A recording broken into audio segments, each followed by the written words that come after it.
Suka cinta dan sedia menjaga, menerima dan saling memahami.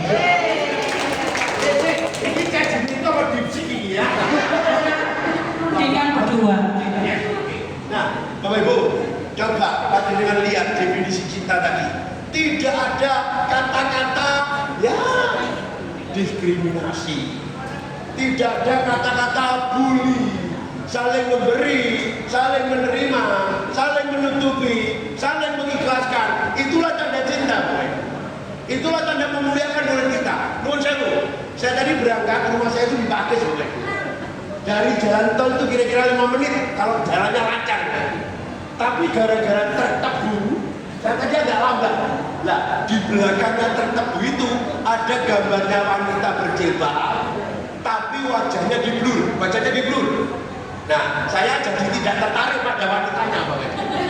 Tapi saya tertarik pada bagian kalimat yang ada di sebelah kanannya itu, Bapak.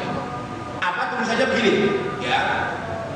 Kekuranganmu akan menjadi sempurna bagi laki-laki yang ditakdirkan untukmu. Gitu. Oh, itu loh, terkadang loh filosofinya seperti itu loh, Bapak. Jadi kalau kita itu sudah cinta ke orang lain, tolong jangan diuri-uri kekurangannya lagi. Cinta kepada murid kita, jangan ditunjukkan kekurangannya, tapi tunjukkan kelebihannya. Ya, saya tahu Bapak Ibu senang kalau ada anaknya murid itu pinter matematika, pinter bahasa Inggris, pinter IPAS, itulah pinter. Tapi ada anak lain, sing pinternya bukan di bidang pelajaran, Mbak.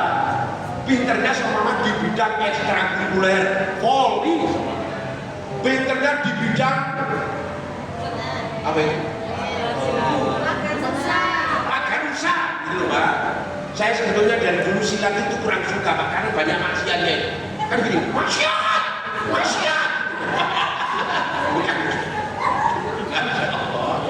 Nah, Bapak Ibu, saya tanya, Bapak Ibu kenal yang namanya Megawati? Jujur Jakarta itu betul, ya?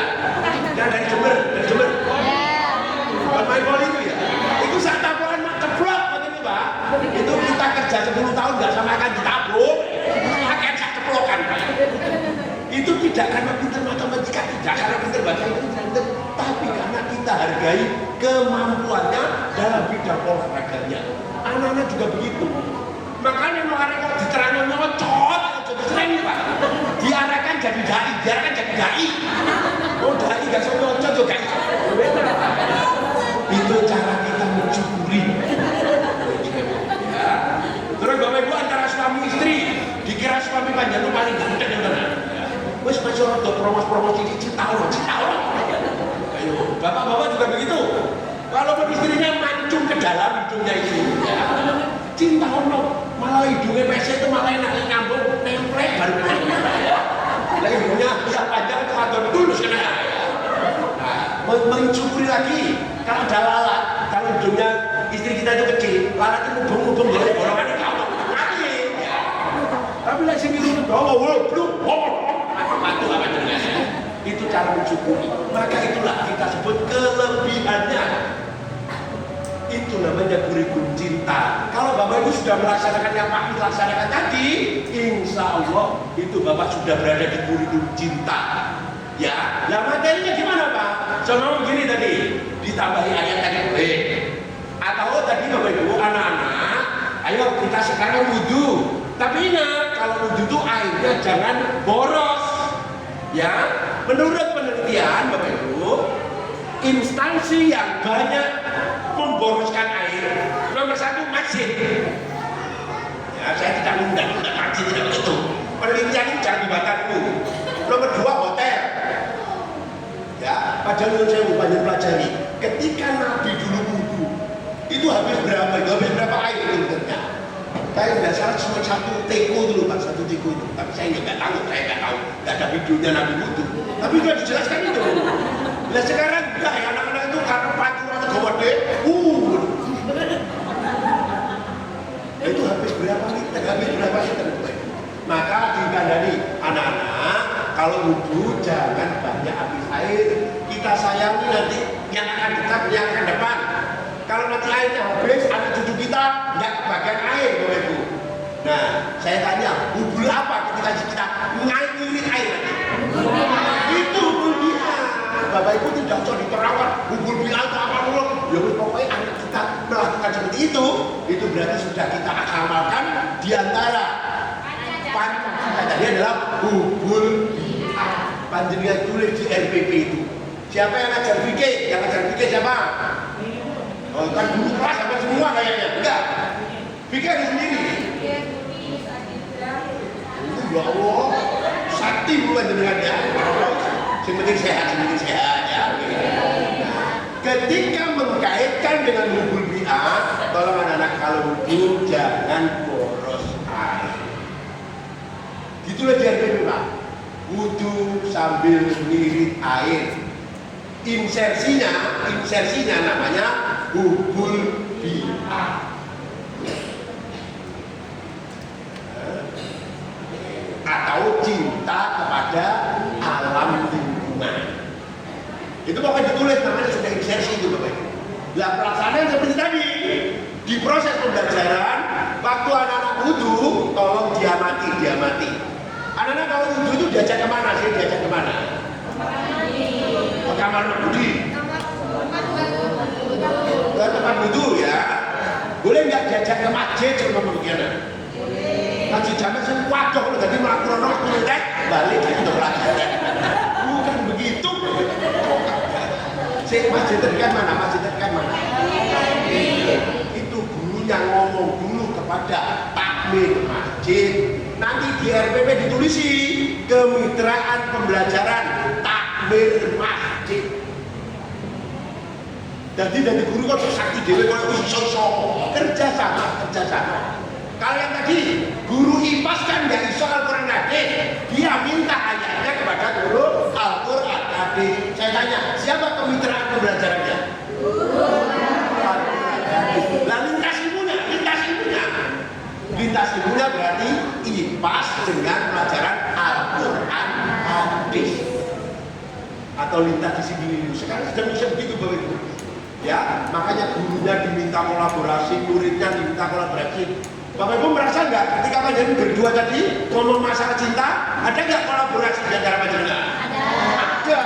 Ada nggak pikiran kritis yang berkembang? Ada nggak komunikasi tadi? Minta begitu itu namanya yang interaktif itu. Dan ingat tadi ketika kalian diskusi, Pak Wid memasang itu. Ketika Pak Wid tadi menepulmen Pak Wid ikut.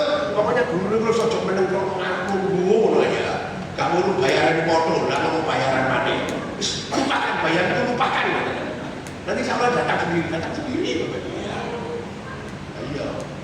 Tepuk satu. Itu contoh yang gampang. Maka sebetulnya apa sih guru cinta itu? Nah, sekarang coba akan mulai main ya. Ya mudah-mudahan mau Bapak Ibu. Loh, tenang toh. Ayo, ini difoto dulu, difoto. Udah kalian itu keluar di sini. Walaupun ini tak bagikan, tapi nanti difoto dulu. Difoto. Nah, yang belakang bisa membaca tak? Singkalah. Itu mudah-mudahan apa? Oh masih ketok, saya aja masih ketok. Rono bisa foto bener ya. Iya. Loh, warna kok bisa yang satu warnanya biru, yang satu warnanya kuning? Jangan-jangan doanya diterima semua ini ya. Yang biru ya diterima, yang kuning ya diterima. Dan Bapak juga tak kontok aku gak kontok. Aku gak ingin tak kontok. Ya, ayo. Ulangi, G. Ayo, tepuk satu. Saya baca pelan-pelan lagi. Ya. Kurikulum berbasis cinta adalah sebuah kurikulum yang dirancang dan menitikberatkan pengembangan karakter. Bapak Ibu, karakter itu tidak sama dengan nasi yang dijemur. Itu karakter. Nah, maksudnya apa? Nek karakter itu 2 hari sudah jadi, 2 hari sudah kering, Bapak Ibu. Tapi kalau karakter butuh waktu lama. Di MI belajar berapa tahun anak-anak karakter di MI? 6. Di Sanawiyah? Di Aliyah? Nanti sudah jadi orang kadang-kadang karakternya hilang. Ya, Betapa banyak pejabat kita setelah jadi pejabat ditunggu di daerah, nggak tahu penjaranya Surabaya itu sebelah mana penjaranya? Medai, ditunggu di Medai. Ya, aku kata ngomong lagi di bumbu rasa kok kayak enak ya. Ditunggu di Medai. Gara-gara apa? Yang namanya karakternya hilang. Ya, maka menurut taksonomi Bloom untuk Bloom itu, dari dulu yang namanya pembelajaran mesti mengubah 3 ranah. Ada ranah kognitif, pengetahuan, ada ranah afektif, sikap, ada ranah psikomotorik. Apa psikomotorik itu? Keterampilan. Maka kalau yang namanya karakter itu mewakili afektif itu Bapak Ibu.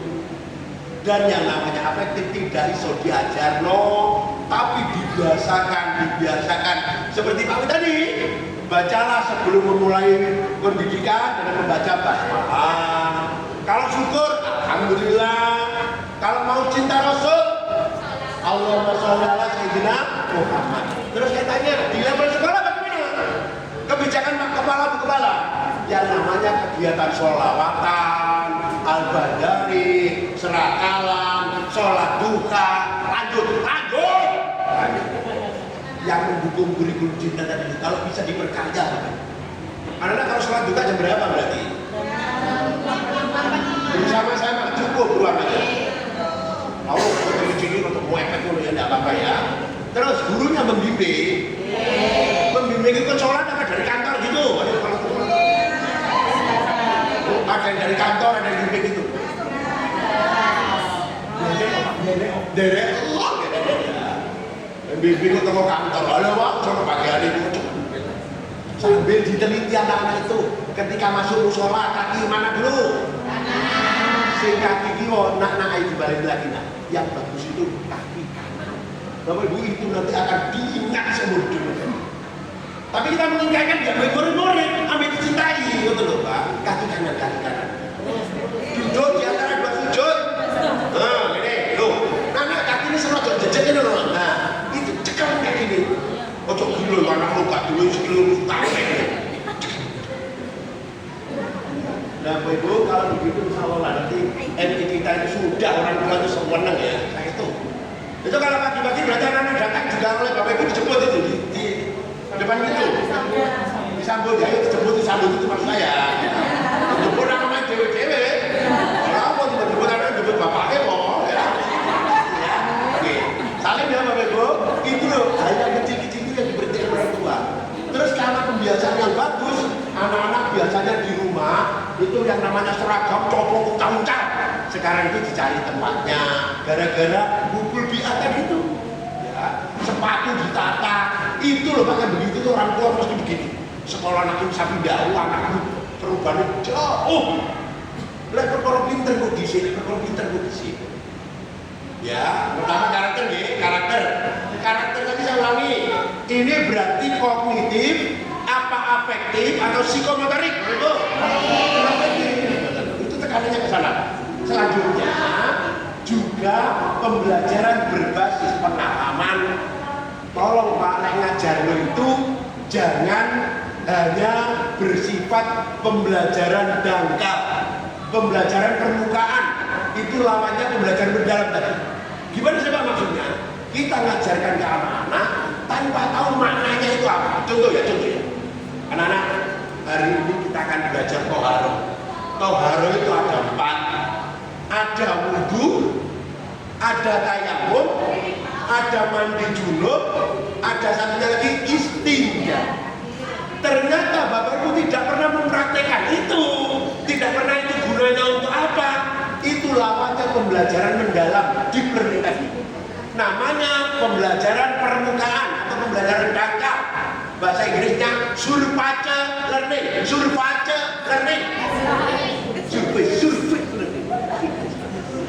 Surface learning. Ya, nah kalau begitu nanti anak-anak tidak berkesan, tidak berkesadaran. Pulang tahun ini, kamu tadi diajari apa? Bos, guruku nyocot Tidak ada prakteknya, Bapak Ibu. Ya. Maka ketika tayamum, ayo anak-anak diajak praktek tayamum. Ayo Bapak Ibu saya ajak Bapak Ibu sedang menuju Jeddah. Ya, berangkat dari Surabaya setelah asar. Nyampe di sana nanti insya Allah sebelum subuh Bapak Ibu. Dan kebetulan ketika naik tangga pesawat, batal. Nah, maka Bapak Ibu melakukan wudhu pesawat orang cukup air duitik. Melbu pesawat itu lebih kira ombongnya dalam toilet. Miring. Ya, kenapa? Sudah pernah naik pesawat semua? Kalau belum, di dekatnya saya jalan Soekarno-Hatta itu ada pesawat yang berdiri gini. Bukan itu maksud saya. Mudah-mudahan Allah mentakdirkan kita semua ke sana lagi yang belum nanti mudah-mudahan segera menuju. Yang penting niatnya bisa misalnya. Saya tanya, tangan berapakah? Tangan berapakah? Ditempel kemana? Ke dinding. Pesawat gak ada dindingnya. Ke kursi di depannya itu loh. Jangan keliru tempelan kontrolnya mamplek gelap juga. Oke, gelap. Terus gimana? Ayo. Dibersihkan ya. Terus, apa yang dibasuh dulu? Ambil lagi sekarang. Terus dibersihkan lagi. Apa yang dibasuh? Tangan kanan, tangan kiri. Tangan dulu, terus tangan kiri ya. Selesai sudah gitu toh. Itu kalau nanti diajari, nanti ketika haji dia ingat, aku dulu diajari oleh Bu Istiqomah. Ya, nah itu Bapak Ibu. Pokoknya guru pikir jadi tambah berat juga insya Allah. Ya. Yang penting sehat ya. Halo. Kita ulang lagi. Tadi waktu tayamum, bagaimana caranya? Anak-anak ternyata ada yang lupa. Sebelum ditempel ke kursi di depannya, apa yang dilakukan? Niat.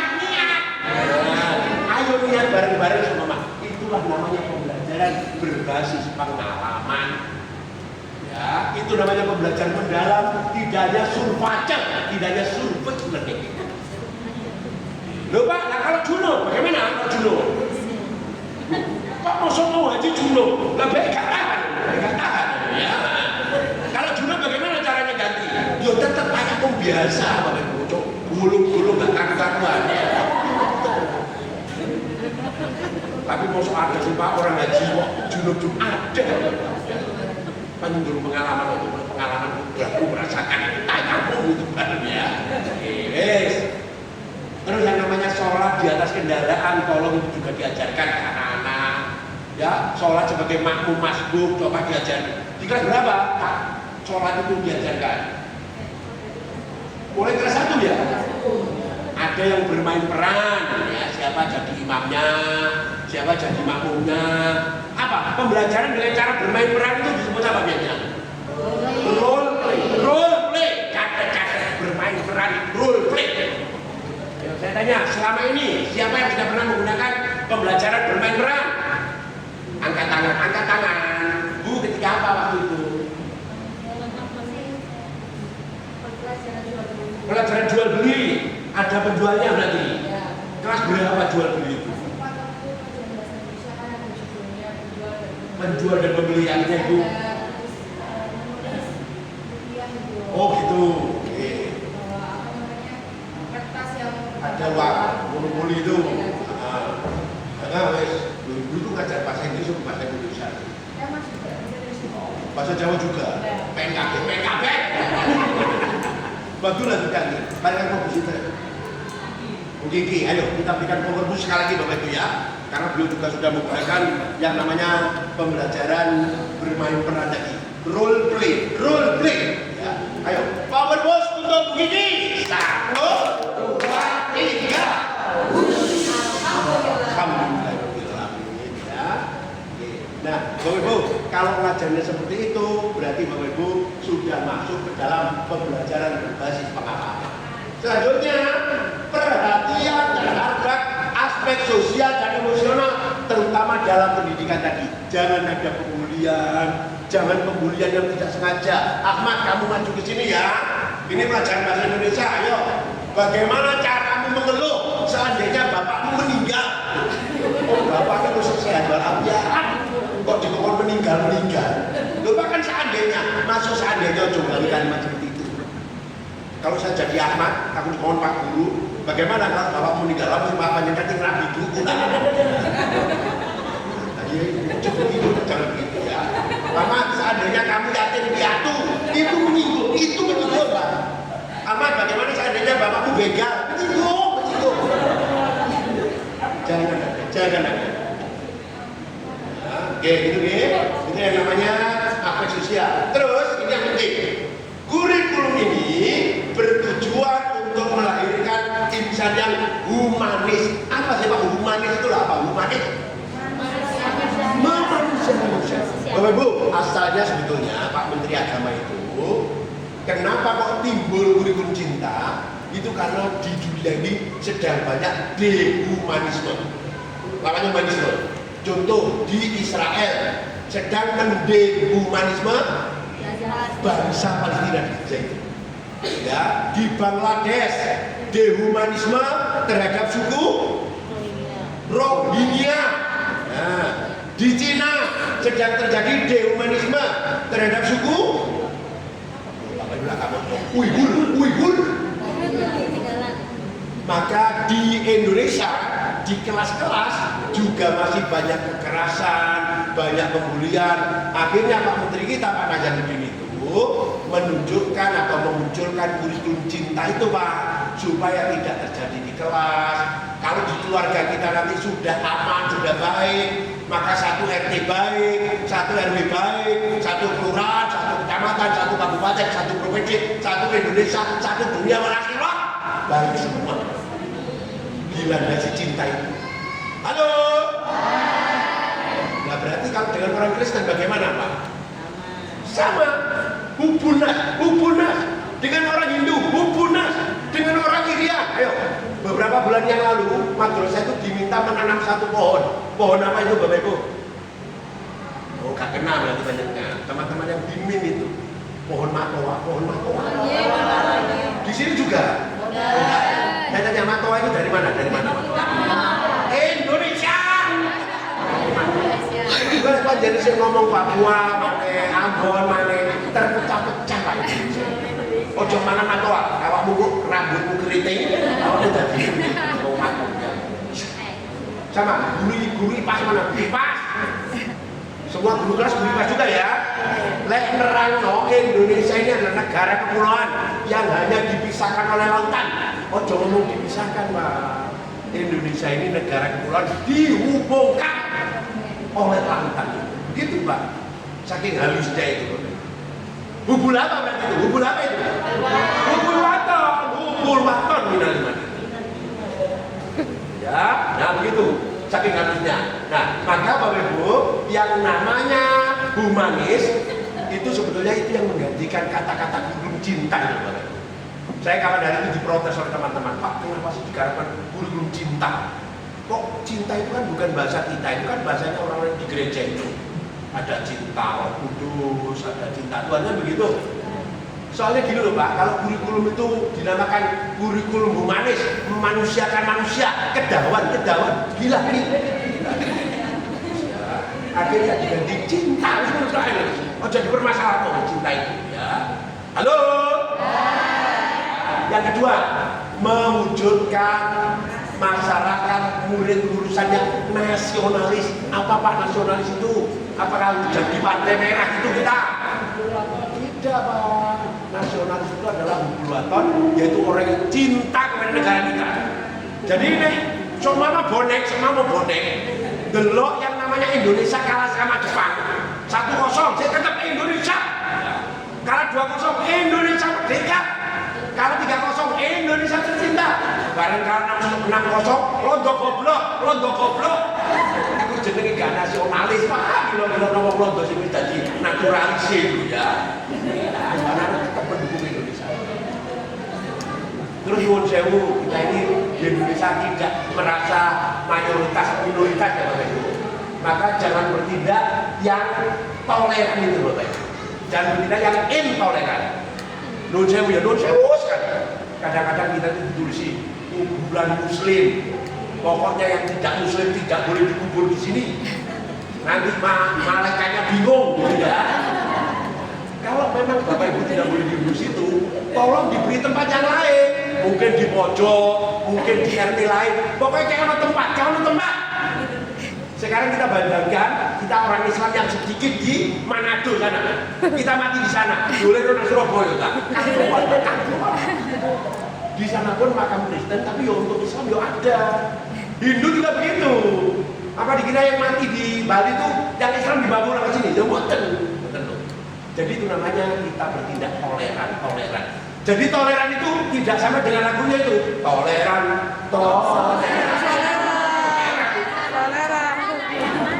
Berarti toleran itu adalah bagaimana kita menghormati, kita menghargai, kita ya saling menghargai. Itu tidak hanya agama loh ya, tidak hanya agama. Mungkin secara sosial ekonomi ada di antara bapak ibu yang lebih beruntung. Akhirnya ibu membentuk sosialita, ya, dengan kelompok Honda Jazz RS. Pokoknya lagi Jazz RS minggir, Xenia minggir, sepeda motor minggir. Itu namanya intoleran. Ya, nih bapak-bapak juga gitu, tidak boleh karena gender merasa intoleran. Anaknya nangis, bagian lo wedok itu. Ya, itu rusuh, bagian lo wedok. Ya, itu pulang nggak ada intoleran.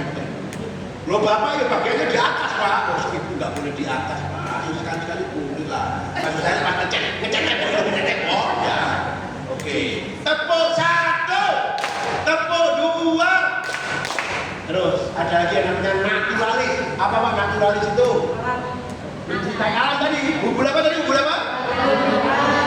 Oh, bapak boleh ngajar, belum mulai yang tanam ke garing-garing. Kocok enak, jabuti, penisan ini ayo.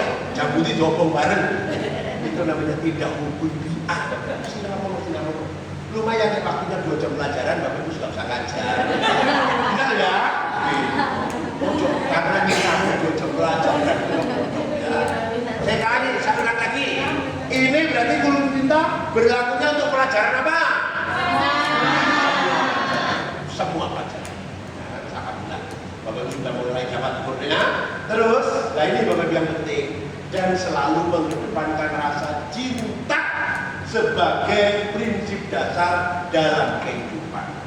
Bapak Ibu saya tanya lagi, kalau ada teman kita dari Bunser yang sedang, mohon maaf, menata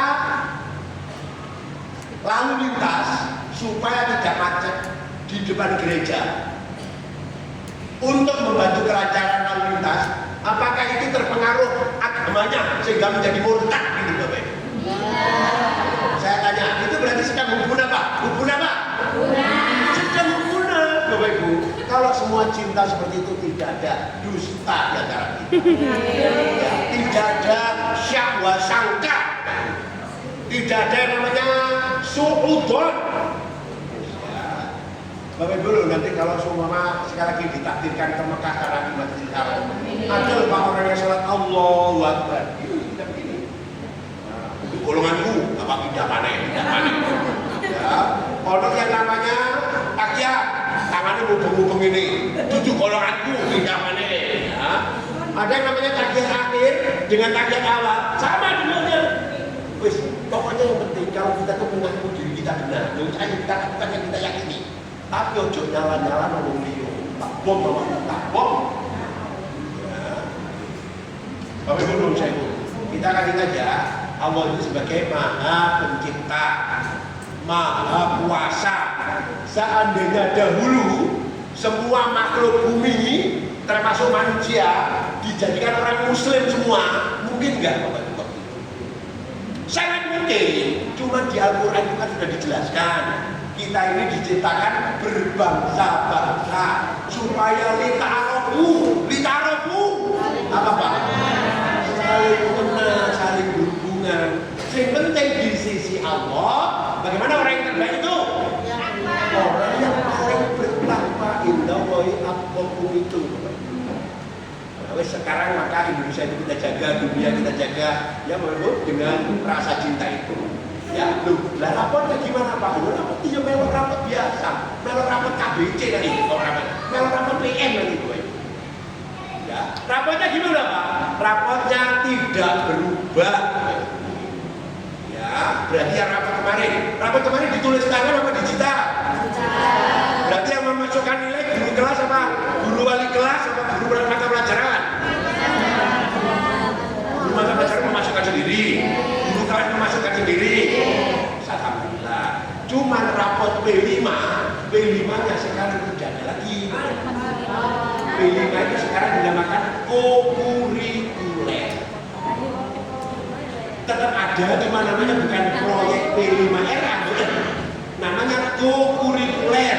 Saya tanya tahun lalu sebagai koordinator P5-nya siapa? Saya tahu kakek. Siapa? Berjenjang, siapa? Yang cuma tarik, yang cuma. Insya Allah panjenengan tidak kehilangan pekerjaan, ya masih ada. Ya, cuman sekarang namanya tidak P5 Bapak Ibu, namanya kokurikuler. Terus rapotnya tidak BB, apa BB kemarin? Belum Mbak. Tidak MB apa kemarin MB? Mulai berkembang. Tidak BSH apa BSH kemarin? Tidak SB apa SB kemarin? Sekarang hanya ada 3 titel. Apa itu? Cukup, baik, kurang. Bisa ikut toh? Ya, kembali ketika Pak Uji SMA dulu ya Bapak. Nah, terus sekarang yang dituju bukan profil pelajar Pancasila yang jumlahnya 6 itu. Sekarang